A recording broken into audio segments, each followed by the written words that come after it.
నమస్తే. నేను మీ అశ్విని కుమార్. ముందుగా ఒక ముఖ్య గమనిక నా సబ్స్క్రైబర్స్కి. స్ట్రైక్ అయితే ఇచ్చింది యూట్యూబ్. దాదాపు 96 రోజుల కిందట పెట్టిన ఒక వీడియో వెస్ట్ బెంగాల్కి సంబంధించి ఆ వీడియోలో కమ్యూనిటీ గైడ్లైన్స్ అని ఒక స్ట్రైక్ అయితే ఇచ్చింది. పర్వాలేదు. ఇక్కడ ముఖ్యంగా సబ్స్క్రైబర్స్కి ఏంటంటే త్వరలోనే నా పేరు మీద ఇంకొక ఛానల్ కూడా స్టార్ట్ అవుతుంది సేఫ్ సైడ్కి. ప్రస్తుతానికి వ్యూస్ పెరగకపోవచ్చు, వాళ్ళు గైడ్లైన్స్ ప్రకారం ఎవరో కంప్లైంట్ ఇచ్చారని స్ట్రైక్ అన్నారు. వాయిస్ నొక్కలేరు కదా, ఛానల్ నొక్కినా నడుస్తూనే ఉంటుంది. జర్నలిస్ట్ ఏకేలో మీరు ఫాలో అవుతుంటే కొత్త ఛానల్ లింక్ కూడా త్వరలోనే పెడతాను.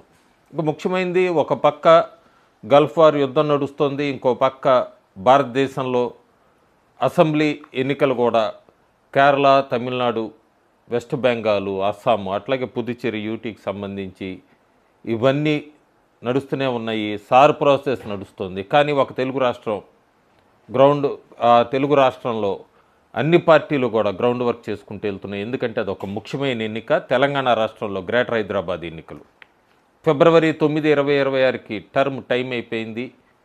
6 నెలల లోపల జిహెచ్ఎంసీ ఎన్నికలు నిర్వహించాలి. రఫ్గా ఆగస్టు మొదటి వారం 9వ తారీఖు అట్లా ఉండొచ్చు అన్నది ప్రస్తుతానికి వినబడుతున్న మాట. రాష్ట్ర ప్రభుత్వం, కాంగ్రెస్ ప్రభుత్వం 3 కార్పొరేషన్ల కింద విడగొట్టింది గ్రేటర్ హైదరాబాద్ని. దాంతో కొంతమంది కోర్టుకు వెళ్ళారు, వ్యాపారస్తులు, అట్లాగే పొలిటికల్ పార్టీస్ కోర్టుకు వెళ్ళినాయి. కోర్టులో హీరింగ్స్ నడుస్తున్నాయి.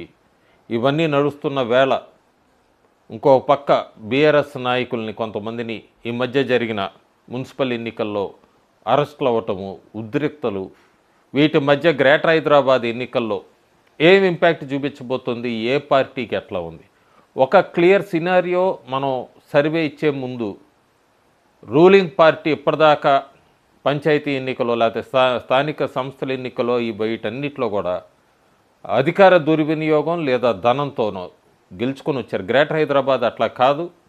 చాలా వరకు కూడా ఎక్కడికక్కడే 300 వార్డ్స్లో ఎంత బలగాల్ని పెట్టి ఇంత ధన ప్రభావం అంటే కష్టమే అక్కడ కొద్దిగా రిఫ్లెక్ట్ అవుతుంది. ప్రజల అభిప్రాయం కూడా అడ్వాంటేజ్ రూలింగ్ పార్టీకి ఉంటుంది. అయినా కూడా ఇంకొక పక్క ఈ ఎమ్మెల్యేలకు సంబంధించి అనర్హత బేటు ఇదంతా నడుస్తూనే ఉంది. అందులో గ్రేటర్ హైదరాబాద్కి సంబంధించిన ఎమ్మెల్యేలు కూడా ఉన్నారు. జూబ్లీ హిల్స్ బైపోల్లో మేము గెలిచామని చెప్తుంది అధికార పార్టీ. కంటోన్మెంట్ బైపోల్లో కూడా మేము గెలిచాము. అట్లాగే గ్రేటర్ హైదరాబాద్లో మేము స్వీప్ చేస్తామని చెప్తుంది అధికార కాంగ్రెస్ పార్టీ. బీజేపీ మేము గతంలో 2020లో బ్రహ్మాండంగా పర్ఫామ్ చేశాము, దాన్ని మించి ఉంటుంది 2026 అని బీజేపీ చెప్తుంది. బీఆర్ఎస్ పార్టీ ఎప్పుడు మాకు అర్బన్ ఓటర్స్ మా వెన్నుగా నిలిచారు, ఈసారి మేమేంటో చూపిస్తాం అంటూ బీఆర్ఎస్ పార్టీ చెప్తుంది.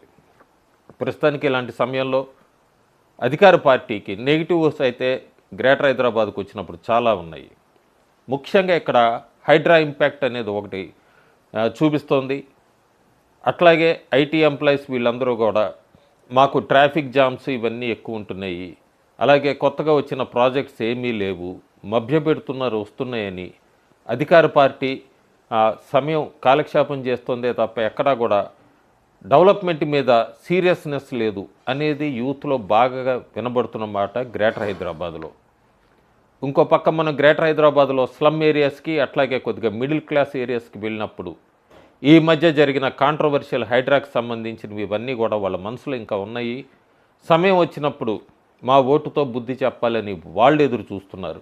మహిళలు మాకు ఆ ప్రామిస్ ఇచ్చారు, ఈ ప్రామిస్ చేశారు ఎన్నికల సమయం అప్పుడు. ప్రస్తుతానికి అధికార పార్టీ ఏది నిర్వహించట్లేదు, ఏది ఒక్కటి కూడా మాకు స్కీమ్ అందలేదు. గ్రేటర్ హైదరాబాద్లో కూడా మహిళలు ఎదురు చూస్తున్నారు. ఎందుకంటే గ్రేటర్ హైదరాబాద్ సరౌండింగ్ మొత్తం కూడా సైబరాబాద్, మల్కాజ్గిరి, గ్రేటర్ హైదరాబాద్లో స్లమ్కి సంబంధించిన వాళ్ళు ఓటర్స్ కూడా ఉన్నారు, మహిళలు ముఖ్యంగా. అట్లాగే సీనియర్ సిటిజన్స్ వీళ్ళందరూ కూడా పెన్షన్స్కి సంబంధించి. సో ఏ వాటికి వెళ్ళినా కూడా ఆ వార్డులో కొన్ని ప్రాబ్లమ్స్ రూలింగ్ పార్టీ మీద చెప్తున్నారు. అట్లాగే సిట్టింగ్ కార్పొరేటర్స్ మీద బీజేపీ అవ్వచ్చు, బీఆర్ఎస్ అవ్వచ్చు, కాంగ్రెస్ అవ్వచ్చు. కాంగ్రెస్ 2020లో కేవలం 2 గెలుచుకుంది. కానీ బీఆర్ఎస్, బీజేపీ మధ్య మాత్రం కొన్ని చోట్ల సిట్టింగ్ కార్పొరేటర్స్ మీద యాంటీ ఇంకంబెన్సీ ఉంది. కానీ సిట్టింగ్ కార్పొరేటర్స్ కన్నా కూడా రాష్ట్ర ప్రభుత్వం ఈ 3 సంవత్సరాల పరిపాలన అనేది ఒకటి రిఫ్లెక్ట్ ఖచ్చితంగా కనబడిపోతుంది గ్రేటర్ హైదరాబాద్లో. అర్బన్లో ఎట్లా ఉంది దీనికి సంబంధించి జన్ లోక్పాల్ వీళ్ళొక సర్వే. ఈ సర్వేలన్నీ ఏంటంటే ఏ రోజుకి ఆ రోజు ఉన్నది, ఇవి ఎప్పటికప్పుడు మారుతూ ఉంటాయి. క్యాండిడేట్స్ అనౌన్స్ చేసినప్పుడు డేట్ బట్టు, పోలింగ్ డే బట్టి ఈ పల్స్ ఎప్పుడు కూడా ఆ రోజు బట్టే తీసుకోవాలి మనం. కొంతమంది అంతకుముందు వాళ్ళు గెలుస్తుందని ఇచ్చారు, వీళ్ళు గెలుస్తుందని ఇచ్చారు కదా అని కంపేర్ చేస్తున్నారు. ఎప్పుడు మనం ఏ సర్వే ఏజెన్సీ ఇచ్చినా కూడా ఆ టైం ఫ్రేమ్లో ఎవరు గెలుస్తారు అనే దాని మీదే మనం చూడాలి. జన్ లోక్పాల్ రఫ్గా ఒక 150, ప్రస్తుతానికైతే 300 వాట్స్ అవుతాయి అంటున్నారు గ్రేటర్ హైదరాబాద్ 3 కార్పొరేషన్లు. కానీ 150 మీద చేసింది. అట్లాగే మల్కాజ్గిరి మున్సిపల్ కార్పొరేషన్ మీద కూడా ఒక సర్వే రిలీజ్ చేసింది జన్ లోక్పాల్. 2020లో 56 స్థానాలు బీఆర్ఎస్ గెలుచుకుంది, 150లో 48 బీజేపీ గెలుచుకుంది. ఎంఐఎం అంతకుముందు 2020లో కాన్స్టెంట్గా 44 నెంబర్ మెయింటైన్ చేసింది. కాంగ్రెస్ అసలు ఎక్కడా లేదు, అప్పుడు కేవలం 2 స్థానాలు. ఇప్పటికిప్పుడు ఎన్నికలు జరిగితే 150 వార్డ్స్ని తీసుకుంటే 300 అనేది మనకి ఇంకా పెండింగ్లోనే ఉంది. 150 ఈ 150 వార్డ్స్లో తీసుకుంటే బీజేపీ 41 నుంచి 46 వార్డ్స్ గెలిచే అవకాశం ఉంది. ఎంఐఎం 39 నుంచి 44 స్థానాలు గెలిచే అవకాశం ఉంది. ఇక్కడ కీన్ ఫ్యాక్టర్ కాంగ్రెస్ పార్టీ 2020లో కేవలం 2 స్థానాలు, ప్రస్తుతం 32 నుంచి 37 స్థానాలు గెలిచే అవకాశం ఉంది. బీఆర్ఎస్ పార్టీ 21 నుంచి 26 స్థానాల మధ్య, అదర్స్ 6 నుంచి 7. సో బీఆర్ఎస్ ఆ స్థానాలు స్ప్లిట్ అవుతున్నాయి కాంగ్రెస్కి బీఆర్ఎస్కి.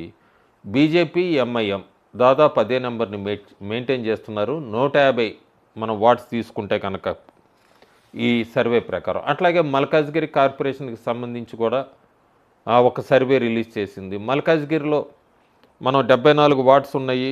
మల్కాజ్గిరిలో ఇప్పటికిప్పుడు ఎన్నికలు జరిగితే, ముఖ్యంగా ఇది బీజేపీ ఎంపీ ఈటల రాజేందర్ ఉన్నారు, అట్లాగే తెలంగాణ బీజేపీ అధ్యక్షుడు రామచంద్రరావు, వీళ్ళందరూ కూడా దానికి మల్కాజ్గిరి కిందగా వస్తారు. సో వాళ్ళ ఇంపాక్ట్ ఎలా ఉండబోతుంది మల్కాజ్గిరిలో బీజేపీ పార్టీ మీద అని చూస్తే, బీజేపీ 74 వార్డ్స్లో మల్కాజ్గిరిలో 34 నుంచి 37 గెలుచుకోవచ్చు. కాంగ్రెస్ పార్టీ కూడా మంచిగా పర్ఫామ్ చేస్తోంది అక్కడ 22 నుంచి 25. బీఆర్ఎస్ 9 నుంచి 12 స్థానాలు, అదర్స్ 3 నుంచి 4. సో ఇది ఈ శాంపిల్ కూడా చిన్న శాంపిలే, దాదాపు 3% శాంపిల్ అని చెప్తోంది సర్వే.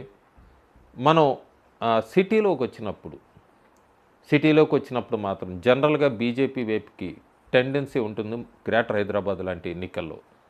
ఈ రోజుకి ఇది ముఖ్యంగా ఫిబ్రవరి 26 ఆ తారీఖులో చేసిన సర్వే. మనం చూడాలి, ఇంకా 6 నెలల సమయం ఉంది. ఎప్పటికప్పుడు సమీకరణలు మారుతూ ఉంటాయి. ఒకటైతే క్లియరు, ఎంఐఎం ప్లస్ కాంగ్రెస్ వెళ్తాయి. గతంలో ఎంఐఎం ప్లస్ బీఆర్ఎస్ కలిసినాయి. ఈసారి ఆ ఈక్వేషన్ మారుతోంది. ఎంఐఎం ప్లస్ కాంగ్రెస్ కాబట్టి కాంగ్రెస్ అక్కడ ఎక్కువ స్థానాలు గెలుచుకోగలుగుతుంది. బీజేపీ గతంలో లాగే 46 దగ్గర ఆగుతుందా, పుంజుకుంటుందా, క్యాంపెయిన్ ఎలా ఉండబోతుంది, ఇవన్నీ కూడా మనం వేచి చూడాలి. Thank you.